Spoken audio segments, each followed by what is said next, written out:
رحم الله من يقرأ الفاتحة. بسم الله الرحمن الرحيم. الحمد لله رب العالمين.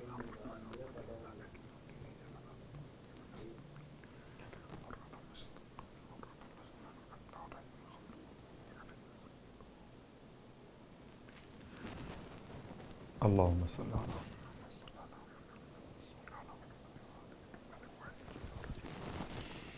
أعوذ بالله من الشيطان اللعين الرجيم. بسم الله الرحمن الرحيم. الحمد لله رب العالمين. الصلاة والسلام على أشرف الأنبياء والمرسلين سيدنا أبي القاسم محمد وعلى أهل بيته الطيبين الطاهرين واللعنة الدائمة على أعدائهم أجمعين. أما بعد فقد قال الله تبارك وتعالى في كلامه الحميد وفرقانه المجيد قوله الحق وهو أصدق القائلين. بسم الله الرحمن الرحيم. بقية الله خير لكم إن كنتم مؤمنين. صلوات پڑھ لیں محمد وعلی محمد پر اللہم صلی علی محمد وعلی محمد وعجل فرجہ. تعریفیں اس خدا کے لیے جو شہیدوں کا پروردگار ہے، ظالموں کی طاق میں ہے، مظلوموں کے ساتھ میں ہے، اور تمام ہدیہ درود و سلام سید الشہداء کے لیے، شہیدوں کے سردار ہیں،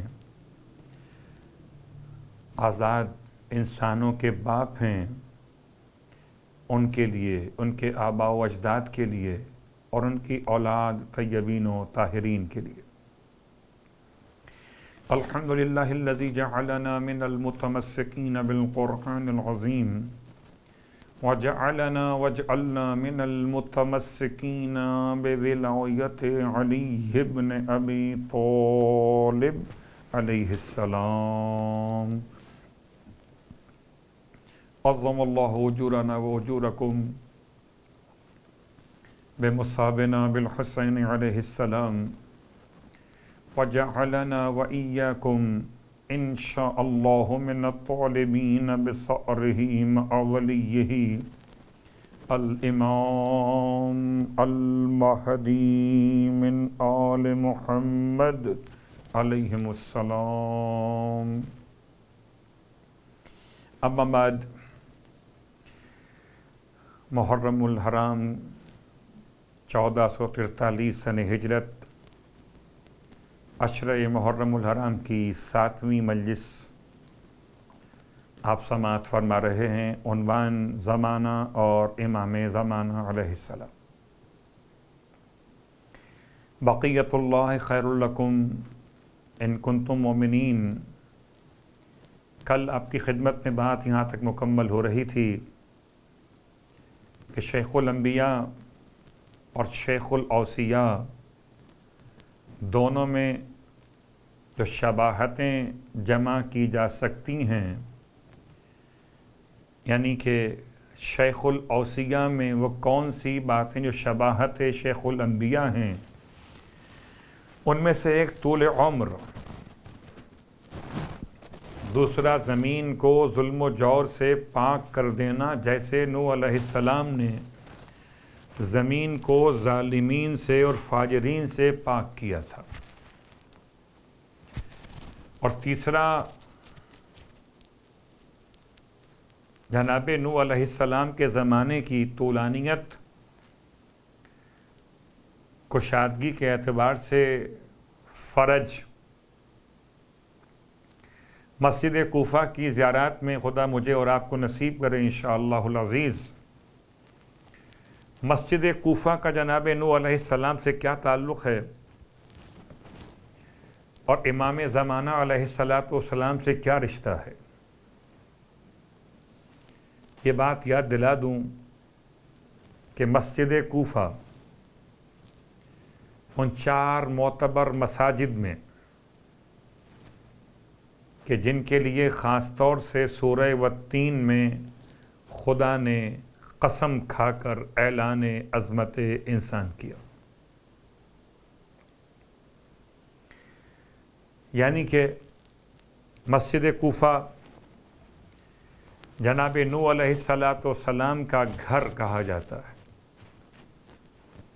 ایک جملہ آپ کی خدمت میں عرض کر دوں، مسجد جامع الکوفہ اس دنیا کی سب سے قدیم ترین مسجد ہے، حتیٰ کہ مسجد حرام سے بھی زیادہ قدیم، حتیٰ کہ مسجد بیت المقدس یا مقدس سے بھی زیادہ قدیم،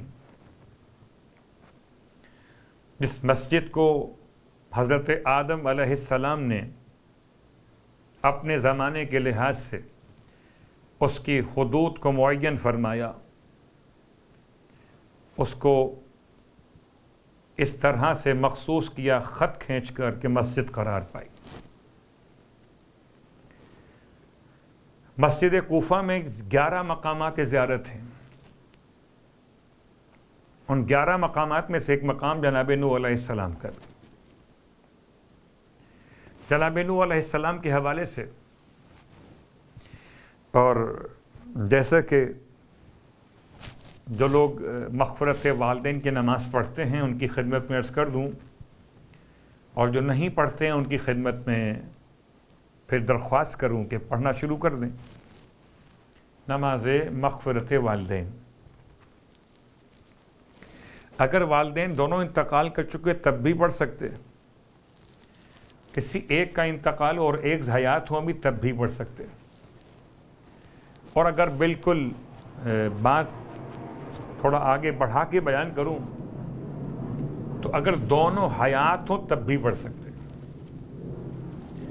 کہ نماز مغفرت والدین ہے، میتین نہیں ہے، زندہ والدین کے لیے بھی پڑھ سکتے۔ نماز مغفرت والدین میں جو طریقہ معروف ہے، رکعت اول میں الحمد کے بعد سورہ ابراہیم کی آیت نمبر 41، ربنا اغفر لی ولوالدی وللمؤمنین یوم یقوم الحساب 10 دفعہ 10 ٹائم اس کو پڑھنا ہے۔ سورہ ابراہیم آیت نمبر 41، سیکنڈ رکعت میں الحمد کے بعد سورہ نوح کی آیت نمبر 27، یہ آپ نے پڑھنی ہے 10 ٹائم، اور حالت قنوت میں سورہ بنی اسرائیل کی آیت نمبر 24 کا آخری حصہ یہ پڑھنا ہے 10 ٹائم 10 دفعہ۔ میرا عنوان نہ تو نماز مغفرت والدین ہے اور نہ اس کی 2 آیتیں مزید ہیں، صرف ایک آیت مراد ہے، سورہ نوح۔ الفاظ کیا ہیں اس آیت میں؟ رب اغفر لی ولوالدی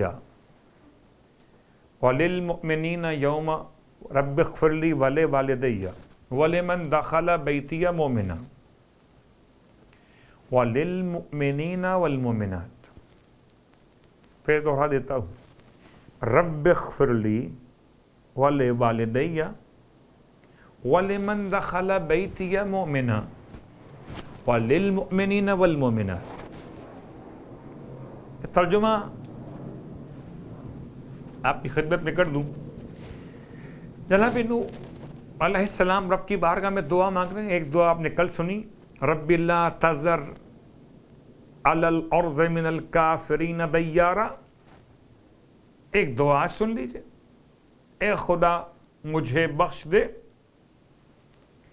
اور میرے والدین کو بخش دے اور جو میرے گھر میں حالت ایمان میں داخل ہو جائے اسے بخش دے۔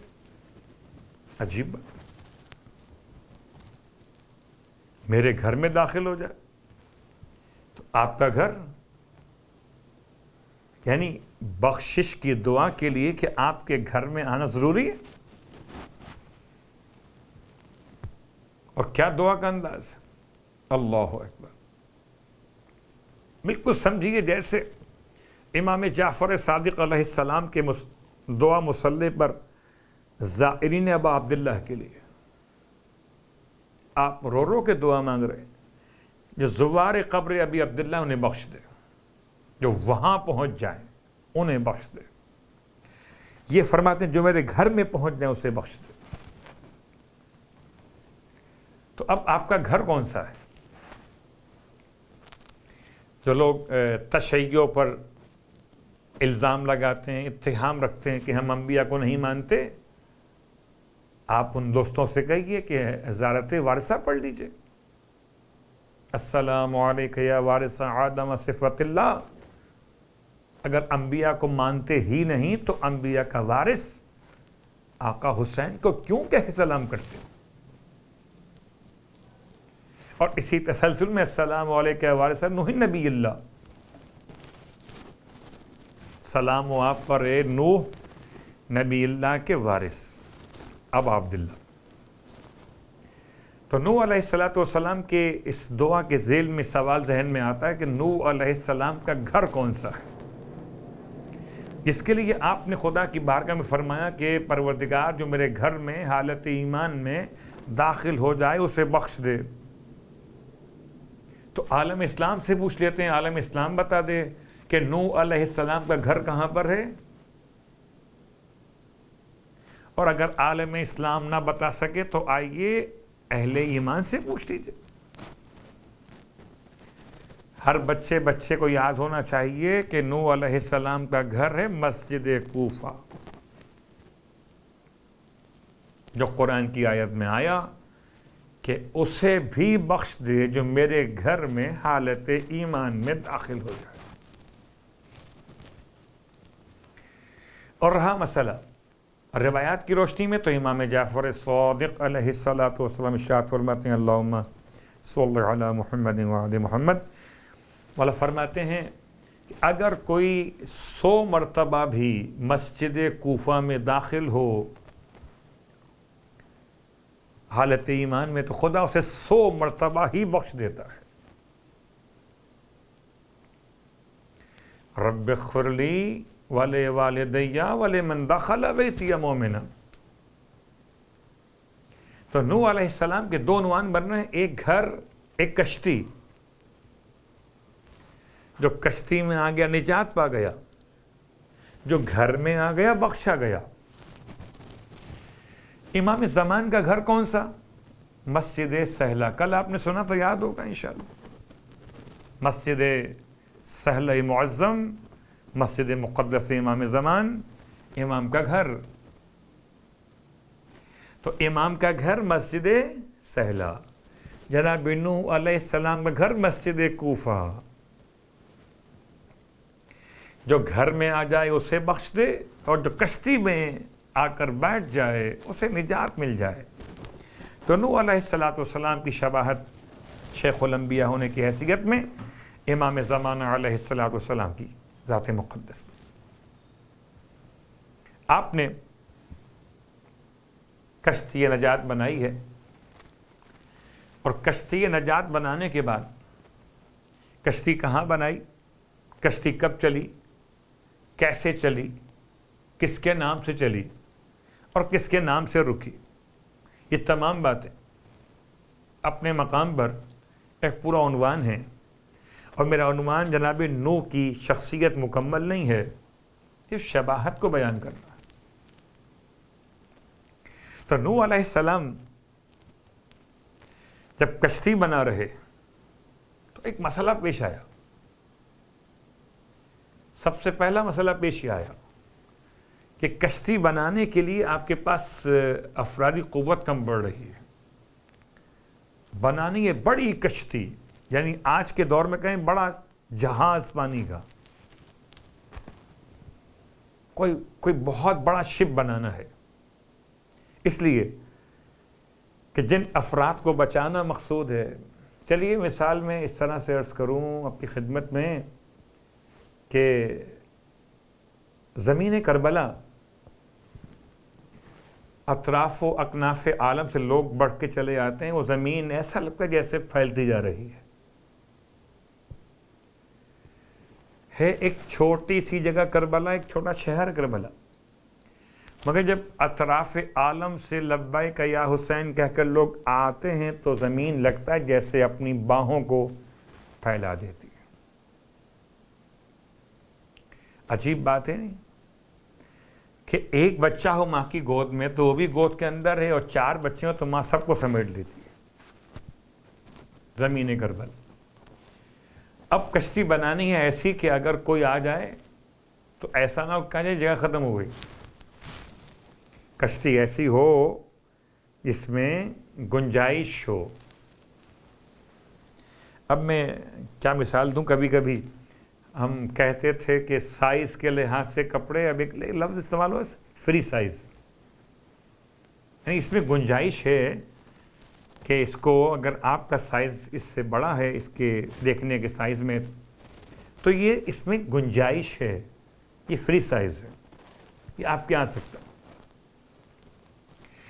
کشتی ایسی بنانی ہے کہ فری سائز ہو، جتنے لوگ آنا چاہیں سب پہ سب آ جائے.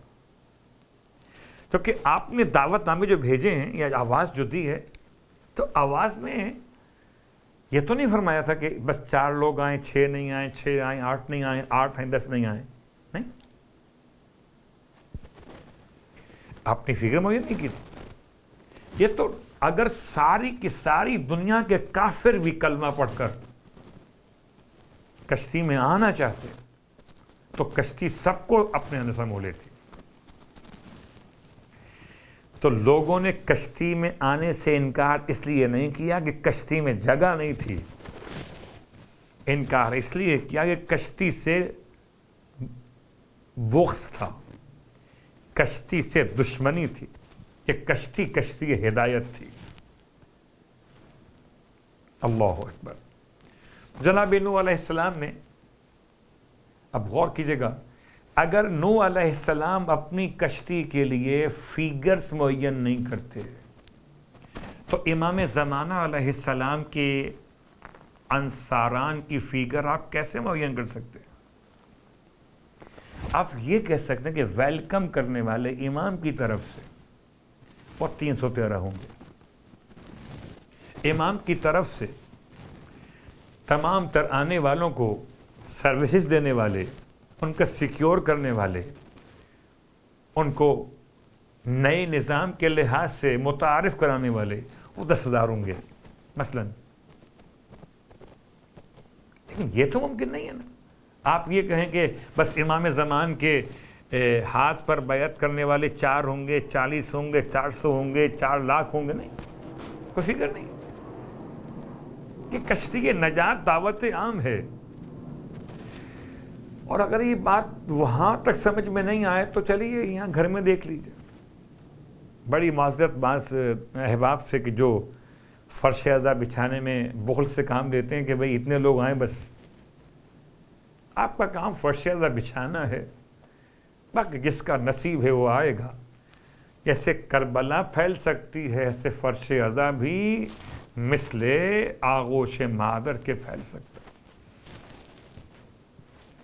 یہ تو اپنے اپنے عقیدے کی بات ہے، ورنہ اردو کا محاورہ ہے، صاحب دل میں جگہ ہونی چاہیے. اگر دل میں جگہ ہو تو جگہ گھر میں ہو جاتی ہے. خیر، بات کہاں سے کہاں تک پہنچ رہی ہے کہ نوح علیہ السلام کشتی نوح بنا رہے تھے تو پرابلم کیا ہے کہ افرادی قوت نہیں تھی. اب بہت غور کیجئے گا، افرادی قوت نہیں ہے، بڑی کشتی بنانی. تو نوح علیہ السلام نے کیا کیا؟ خدا سے بات کی. پروردگار کیا کروں؟ کہ بلاؤ ان کو، کافروں کو. اگر کشتی نوح بنانے میں کافر آ کر ہیلپ کریں اور کافر رہ جائیں تو اگر کوئی آج حرمین کی خدمت کرے اور یہودی رہ جائے تو خدمت حرمین مت دیکھیے گا، سعادت خدمت امام زمان دیکھیے گا۔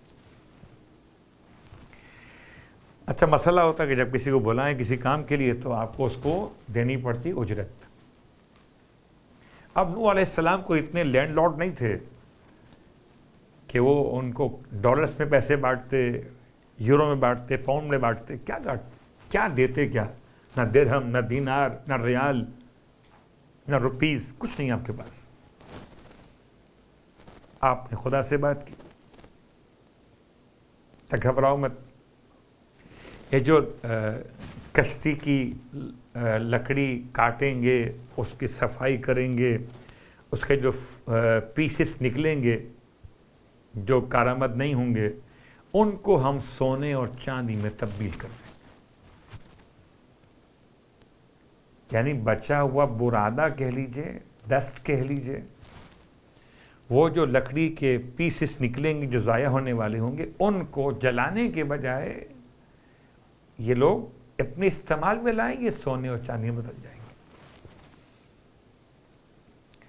اگر کشتی نجات کے، بہت غور کیجیے، کشتی نجات کے نام سے کسی کو سونے اور چاندی مل جائے خدمت کے بدلے میں، تو رشک مت کیجیے گا۔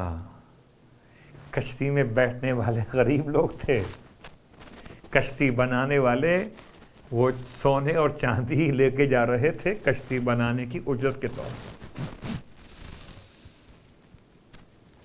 اللہ اکبر۔ مثال آپ کی خدمت میں عرض کر دوں، بالکل ایسے امام زمانہ علیہ السلام کی آمد، خدا کتنوں سے کام دے رہا ہے امام کی آمد کے لیے۔ سڑکوں کا چوڑا ہو جانا ہو سکتا ہے امام کی آمد کی علامت میں ایک علامت ہو، تو بڑے بڑے منصوبے بن رہے ہیں، ون روڈ ون بیلٹ کے نام سے، یا پاکستان میں سی پیک اور چائنا پاکستان کوریڈور کے نام سے، یہ سارے منصوبے راستوں کی وسعت اگر امام کے ظہور کی علامت قرار پائے تو امام کے آنے سے پہلے سے کام لیے جا رہے ہیں۔ یہ کام کرنے کے بعد بھی امام کی ناصرین میں شامل نہیں ہوں گے۔ اللہ اکبر۔ جناب نوح علیہ السلام نے کشتی بنانا شروع کی، اور آپ کی اس کشتی میں بڑی محنت لگی۔ تو لوگ کشتی بناتے بھی تھے مزدوری کے لالچ میں، اور مذاق بھی اڑاتے تھے، ارے ان کا دماغ چل گیا ہے، یہاں تو کوئی سمندر ہے ہی نہیں، کوفے میں یہ کشتی کہاں چلے گی؟ ہمیشہ کشتیاں وہاں ہوتی ہیں جہاں سمندر یا دریا ہوتے ہیں، ان شہروں میں کشتی نہیں بنتی جن شہروں میں دریا اور سمندر نہیں ہوتے۔ پیسے بھی لیتے تھے، یعنی سونے اور چاندی بھی لیتے تھے، اور مذاق بھی اڑاتے تھے، بالکل جیسے آج بن سلمان جیسے لوگ حرمین کے نام سے خادم بھی بن جاتے ہیں، اور پھر امام زمان کی آمد کا مذاق بھی اڑاتے ہیں، ارے وہ کون آئے گا، ایران سے آئے گا، ہم وہیں جا کے اس کو مار دیں گے۔ اللہ اکبر۔ اگر کوئی اسے مار سکتا ہوتا پھر بقیت اللہ کیسے ہوتا؟ جسے زمین نہیں مار سکتی، جسے آسمان نہیں مار سکتا، جسے سورج و چاند تمام تر عالم نظام جس پر کوئی اثر نہیں ڈال سکتا، کیوں کہ وہ مؤثر ہے، مؤثر نہیں ہے، وہ بقیت اللہ ہے، وہ فنا ہو جانے والا نہیں ہے۔ اللہ اکبر۔ اور جب بات خود بخود لفظ بقیت اللہ پر آ گئی تو آج کی حد تک بقیت اللہ کی وضاحت میں کل میں نے آخری جملے کہے تھے کہ امام اپنا تعارف خود کرائیں گے۔ کسی نے پوچھا امام جعفر صادق علیہ السلام سے کہ مولا بتائیے کیا ہم امام قائم علیہ السلام کو امیر المومنین کہہ کے سلام کر سکتے ہیں؟ فرمائے نہیں، امیر المومنین صرف مولا کائنات علی ابن ابی طالب علیہ السلام. پھر ان کو کیا کہہ کے سلام کریں گے؟ فرمایا ان کو سلام کریں گے السلام علیکم یا بقیت اللہ فی ارضہ. ان کو سلام کریں گے بقیت اللہ کہہ کر فی ارضہ، کیونکہ امام اپنا تعارف خود کرائیں گے کہ انا بقیت اللہ فی ارضہ. امام کے حالات و واقعات کے ساتھ ساتھ آپ کی خدمت میں آج کی حد تک دل چاہتا ہے کہ امام کے حق میں دعا مانگنے والوں کا ایک انداز بیان کر دوں. جناب نوح علیہ السلام کے لیے لوگ دعا مانگتے ہوں گے جو ساتھ میں مومنین تھے کہ اب پروردگار ہم ساتھ میں جائیں گے کشتی میں، جناب نوح کو اتنی زندگی ملے گی کشتی آگے چلے اور تمام معاملات ٹھیک ہو جائیں. تو جناب نوح کی سلامتی کی دعا مانگنا جیسے اہل ایمان کی علامت تھا، ایسے امام زمان کی سلامتی کی دعا مانگنا اہل ایمان کی علامت ہے. اہل ایمان کی علامت امام کی سلامتی کی دعا مانگنا. شخص کا نام عبد الرحمن ہے اور متوکل کا دور ہے. سخت ترین شخص متوکل باللہ، اور امام علی نقی علیہ السلام کے قتل کرنے کا اس نے ارادہ کیا. اور یہ عبد الرحمن اپنے دوستوں کے ساتھ خراسان سے چل کر پہنچا ہے سامرہ، اپنے کسی کام یا جاب کے لیے آیا ہوا ہے. اور جب اس کو معلوم ہوا کہ یہ تو کسی سید کا گردن کاٹنے کی بات کی جا رہی ہے، تو دربار میں وہ بھی کھڑا ہو گیا کہ دیکھیں کون سید آتا ہے، کس کا بیچارے کا یہ وقت آ گیا کہ اس کے لیے متوکل نے سر کے کاٹنے کا حکم دے دیا. عبد الرحمن بھی کھڑا ہو گیا. کہتے ہیں جیسے ہی متوکل کے دربار میں امام نقی علیہ السلام داخل ہوئے، یہ عبد الرحمن اہل بیت کے ماننے والوں میں سے نہیں ہے، یعنی آپ کے شیعوں میں سے نہیں ہے، یہ عام مسلمان ہے. اس نے امام کو پہلی بار دیکھا، اور امام کو جب پہلی بار دیکھا تو دیکھتے کے ساتھ امام سے محبت ہو گئی. اللہ اکبر، عجیب بات ہے. کچھ ایسے ہوتے تھے جن کو امام کو دیکھتے کے ساتھ امام سے بغض میں اضافہ ہو جاتا تھا. یہ عجیب غیر ہے. امام کو پہلی بار دیکھا، امام کو جانتا نہیں ہے، ایک سید کی حیثیت میں دیکھا اور چہرے پہ جو کیفیت دیکھی تو بے ساختہ دل میں بات آئی، خدا کرے اس سید کی جان بچ جائے. اللہ اکبر. اس کو میں رحم دلی کہوں، نرم دلی کہوں، ایک اچھا انسان کہوں، کیا کہوں. یہ اپنے دل میں دعا مانگ رہا تھا، اور وہاں سے جب امام اس کے قریب سے گزرے تو رک گئے اور رک کے فرمایا عبد الرحمن تمہاری دعا قبول ہو گئی، اور تمہیں اس دعا کے بدلے خدا نعمت اولاد، کثرت مال اور طول عمر عطا فرمائے گا. کہتا ہے میں حیران ہو گیا، میرا نام لے کے دعا مانگی، میرا نام لے کے میری بات کو بیان کی، دل کی بات کو بیان کی. اللہ اکبر. عبد الرحمن کہتا ہے جب پلٹ کے واپس گئے اپنے علاقے میں تو خدا نے اس کے مال میں، اس کی اولاد میں، اس کی عمر میں اتنی برکت دی کہ تمام تر اس کی مشکلات دور ہو گئیں، وسعتیں حاصل ہو گئیں، برکتیں نازل ہونے لگیں. اللہ اکبر. اگر کوئی زمانے کے امام کے حق میں دعا مانگتا ہے تو امام علیہ السلام کی طرف سے اسے کچھ انعامات عطا کیے جاتے ہیں.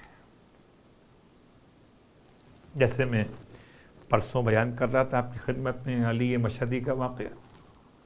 جو چائے پلاتا تھا امام علیہ السلام کے عزاداروں کے لیے. اور آج محرم کی 7ویں مجلس، اور عام طور پر 7 محرم سے پانی کے بند کیے جانے کی روایت پڑھی جاتی ہے. ہائے حسین، تھا حکم یہ یزید کا پانی بشر پئیں، گھوڑے پئیں، سوار پئیں، جانور پئیں، کافر بھی گر پیے تو منع تم نہ کیجیو، پر فاطمہ کے لال کو پانی نہ دیجیے. گرمی کا مہینہ، اتنی شدید گرمی کہ غیر مسلم مورخین لکھتے کہ زمین اتنی سخت گرم تھی کہ اگر کوئی دانہ زمین پہ ڈال دیا جائے تو وہ بالکل اس میں بھن کے رہ جاتا تھا. اور اس عالم غربت میں زہرا کے لال پر پانی بند کر دیا گیا. بچے چھوٹے چھوٹے ہیں، بیویاں ساتھ میں ہیں، امام کے ساتھیوں پر آتش کا غلبہ ہے. اجرکم اللہ. رونے والوں، خدا کبھی پیاس کا امتحان نہ لے کسی سے. پیاس کا امتحان بڑا شدید ہوتا. انسان شاید کسی سے روٹی مانگتے ہوئے شرم محسوس کرے، کپڑا مانگتے ہوئے اس کو حیا آئے، مگر پانی مانگنے میں کبھی شرم نہیں آئے. ہائے زہرا کا لال. عزاداروں، جب سے محرم کی مجلسیں شروع ہوئی ہیں آپ نے حسین کا ماتم شروع کیا، مگر جب مجلس کے بعد پیاس لگتی ہے پانی پی لیتے ہو. اور میرے مولا نے ارشاد فرمایا، شیعتی مہما شربتم ماعز من فندبونی. میرے شیعو، جب کبھی ٹھنڈا خوشگوار پانی پینا، میری پیاس کو یاد کر لینا.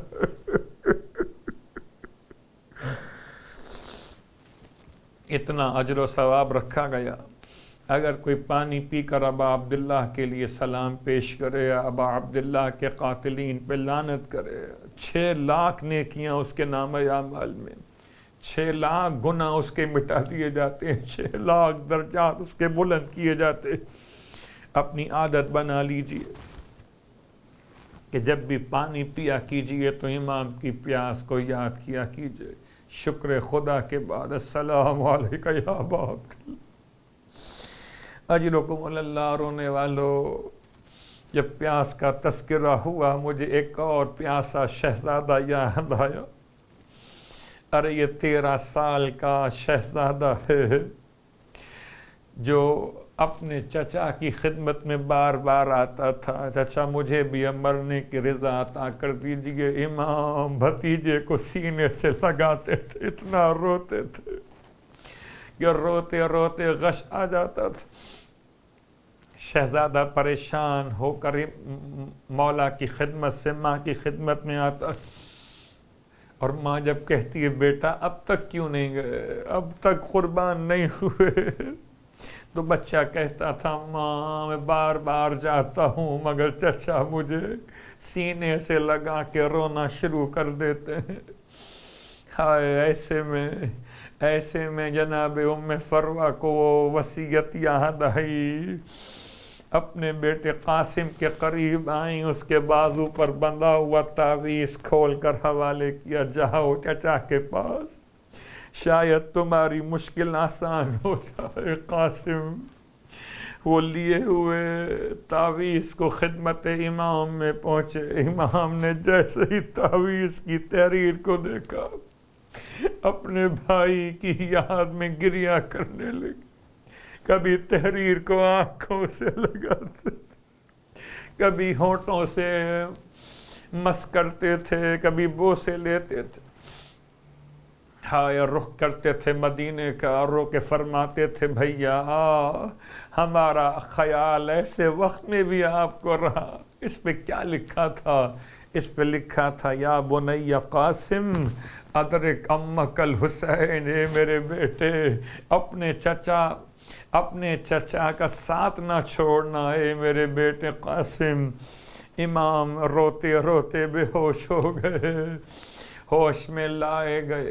اب شہزادہ پھر کہتا ہے مولا سے، مولا مجھے مرنے کے لیے بھیج دیجیے۔ ایسا شوق زیارت، ایسا شوق شہادت کہ رات کو بھی جب دیوان شہداء کی بات ہو رہی تھی، یہ بچہ اس وقت بھی کہتا تھا، اپنے پنجوں پر اونچا ہو کر کہتا تھا، چچا میرا نام بھی شہیدوں کے دیوان میں شامل ہے۔ امام نے اس وقت فرمایا تھا، بیٹا قاسم موت کو کیا سمجھتے ہو؟ تو بچہ کہتا تھا، چچا موت میرے لیے شہد سے زیادہ شیریں تر ہے۔ اجرکم علی اللہ رونے والو، جب بچے کو سمجھ میں نہ آیا تو اس نے چچا کے ہاتھ چومنے شروع کیے، چچا کے ابا کے دامن کو چومنے لگا۔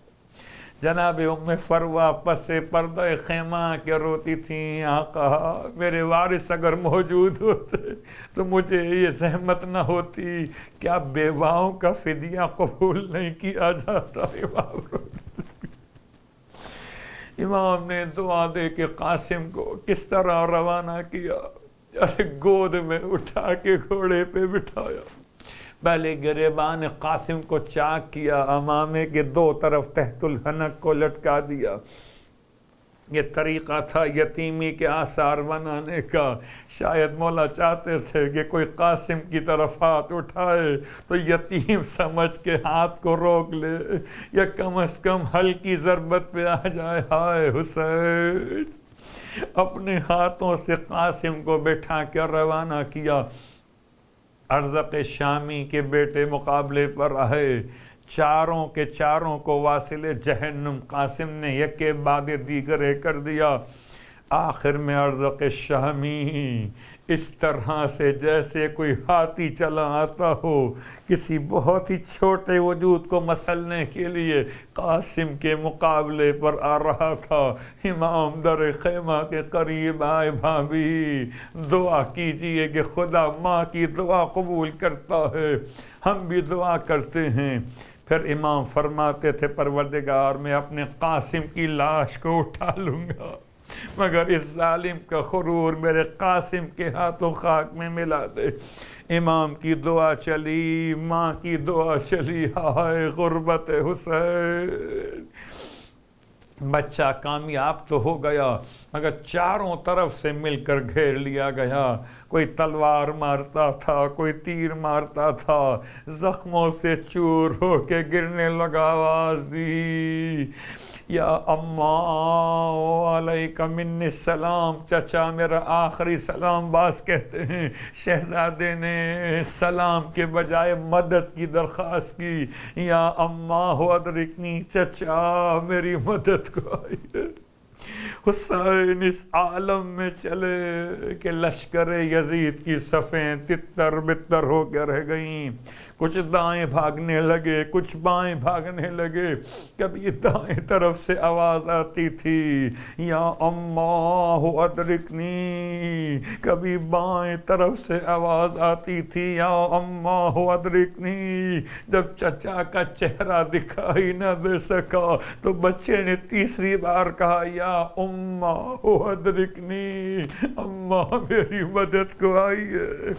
جب زہرا کا لال قاسم کے قریب پہنچے تو قاسم کی لاش کا عجیب عالم تھا، ارے اٹھا کے ابا میں جمع کر کے چلے۔